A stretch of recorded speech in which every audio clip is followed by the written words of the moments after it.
Been brutal conditions this week. Is there anything you learned from sort of training through that endurance? Yeah, I mean, it's one of those ones where it's just another environmental factor. It's another factor of training, and I guess this time of year it's all about trying to elevate and trying to optimise how we can go on the track. So personally, and probably what we're looking at with the group is how can we battle through this? How can we keep our eyes up? How can we work through it? I know it's a bit more of a cliche, but it is just another challenge in pre-season, and I mean it's hard work at the moment, but it might be good for us. So that's where we're trying to probably lean into at the moment. So yeah. I remember Murray Davis saying at one point that at Brisbane he felt that they had a competitive advantage training in sort of different conditions. Did you find that up there as well? Do you find that here that you can almost lean into that and being like, all right, we're having to train in the heat and other states might not have to battle with that? Yeah, I mean, I assume at the moment it's probably hot everywhere in Australia, but it's probably one of those things. I think Brizzy, obviously it's a different element. It's a bit of humidity, but obviously we're just, as I said, leaning into that challenge at the moment of it's tough out there as there's no real escaping, and where can we best or where can we grow our most at the moment, and that's just leaning into how tough it is. And I mean, there's nothing easy about pre-season anyway, so it's tough at the moment, and but I think we're enjoying it. Yeah, the boys seem to be up and about on the track, and honestly, there's no real murmurs or too much going on behind the scenes in terms of disappointment and stuff. The boys are happy to get on the track and happy to keep growing and using it as a bit of an opportunity. Is it still as brutal as ever with Burjo gone? No difference? Yeah, Burjo's got a bit of a reputation, but Mac is no different. He's very clear and decisive about what he wants, and I've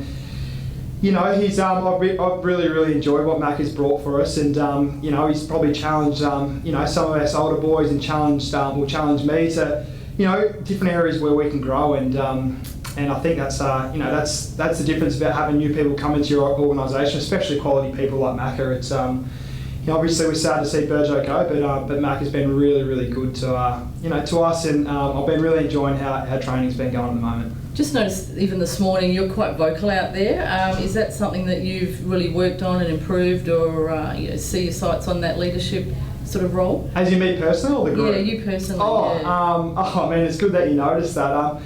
I think I've always looked at my game and in different ways I can probably improve, and although I don't necessarily feel that old, I think I'm coming up to 100 games soon. There's definitely areas where I can elevate, and in that whether it's leadership or whether it's just trying to be the best teammate I can be, I think, to help people set up to do what they need to do, and it's also going to help me do what I need to do as well. So probably one thing I'm really learning is as we probably rise as a team, you got to work together, and you got to be a bit more of a system. There's definitely no it's you just got to work as a team out there. So that's really probably what I'm trying to work on personally. I appreciate you. I appreciate you saying that. It's good. It means I'm doing something right. What about personally, Mitch? How did you reflect on last year, and what lessons, I guess, do you hope to take into this year from A, the success you had during the home and away, and then B, the final series?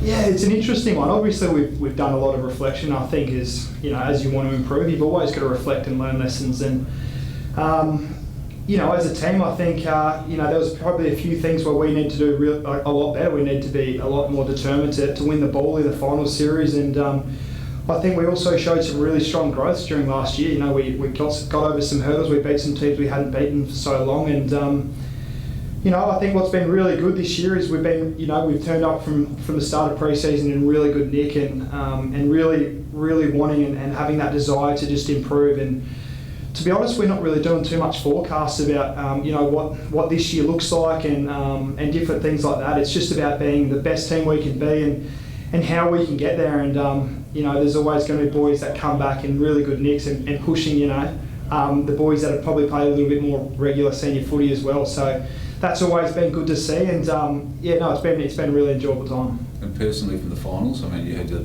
ankle in how did that hamper your pre-season? Yeah. I mean, obviously it's quite disappointing. I mean, the first one got subbed out against Collingwood, which is very disappointing personally, and then the next one against Hawks, feeling like I actually started all right, and and then hurting my ankle there. So I missed probably about 7 weeks there where I wasn't running on my legs, and so I had a bit of a delayed start. But again, there's an opportunity there to work on my strength, to work on different areas of my game, and I still feel like probably compared to my last 2 or 3 seasons, this is probably the most pre-season I've ever done. So again, the body's feeling really, really good. I've got full belief that I've only got more opportunities to grow and to improve, and I'm really, really excited for what the year's got for me.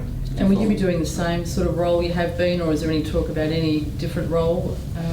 I think it's probably, you've got to be open to a lot of things. I think, I really enjoyed my spot at half-back, and I don't know if there's opportunities to get up the field, and, I've played a little bit of time on the wing during this pre-season and see how that looks. I enjoy getting up the ground, but, I feel like I really want to lean into the space of how I can best suit this team and how I can best help the team to elevate to further success. Obviously, we want to push harder than what we got last year. So, I've got to keep going away and working at my own craft, and just keep batting away at these sessions and keep compounding. I guess that's what I'm really aiming to do. It seems like a fair bit of competition in the back line. The likes of Hugh Bond and Luke Nankervis have looked really strong in pre-season. How have you sort of seen that mix? And like you say, as well as yourself, there's a few guys that have moved on to a wing as well. Yeah, I think obviously this time of the year we can change a few looks up here and there, but those boys especially, as you said, we've got Bondy, who I'm super proud of him as I guess a mate and a teammate. I think I've seen him grow from a youngster as 18-year-old, and I think he's really growing into a really strong player. He's so competitive, he's so hard to play on, and I really feel like he's developing that offensive side of his game, which to his credit, he's put a lot of work in. So I'm loving seeing that from him, and Nank as well. He's he's a ball of energy. He's so hard to stop, I think, when he's got the ball. And Cookie as well. He played a little bit of half forward last year. He's found himself playing a bit of half back. So we're definitely trying to change some looks up. It's easy to jump at shadows, I guess, this time of year, and where people are playing and what teams they're on and things like that. But again, what I said is it's about us trying to be the best team we can be, and having different looks and things like that is obviously what's going to ultimately get us there. So that's what we're doing at the moment. Just following on from that, Kalachi, obviously he's got that versatility to play anywhere. What's impressed you about how he's settled into the club and what he's doing out on the track so far? Yeah, I was fortunate enough to spend a year in Brisbane with him, and then we're lucky enough to get him over this year. He's a really special person. He's fit in seamlessly here. He's got a wise head on him, and he just comes with a wealth of experience. And albeit he's so clean, we know how good he can be on the field. I think in trainings especially, he's brought a little bit of that knowledge of what's important to keep helping our teammates up when we don't have the ball. And I just love his selflessness. I've just noticed a few times. There's been a few times in front of goal where he's always putting other people in for their opportunity, and he's just I played a little bit on him as well, and he works really hard. He gets to the right spots, and he's just a special talent. So we're so blessed to have him choose to come over here and help, and I think he's going to be a big help for where we want to get to this year. Is that more mentality wise as much as what he brings on the field too? Or? Yeah, it's probably interesting. I think it's a bit of both. I think when you bring other people from really quality organisations. So, for example, Brisbane, they've played in the last three grand finals. They've played a lot of finals footy. He comes over here, and you just probably spot things that, say, we might miss just purely because of the environment he's been in. And that's the same as Murray Davis as well. And we've had other people come across from other clubs. And, I'm really excited for, what he's going to show this year. And just the little bits of gold, I think, that come along with that. Really, really grateful he's come across. Dan Curtin was there this morning. How's he travelling?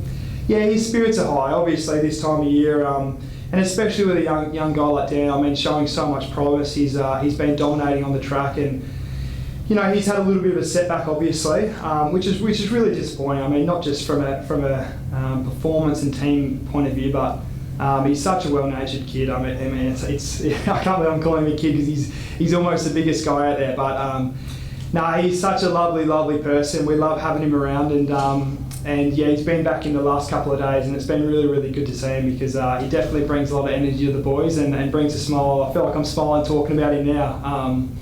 But no, he's an absolute ripper. So obviously it's really disappointing for him, but knowing him and knowing how he gets to work, you know, he'll be back in no time, and it'll be business as usual, and he'll be tearing up the field soon. We saw in 2024 when Riley Thilthorpe was dominating that pre-season, missed probably a similar amount of time that Dan will miss. I don't think Dan can get that much bigger, but in terms of a player that's dominated through pre-season, looked really strong, is there lessons to be learnt from that perhaps Dan could take? In terms of, like, say, from Filthy and things like that? Picking that up, sort of that momentum mid-season when you come back and sort of mentally as well.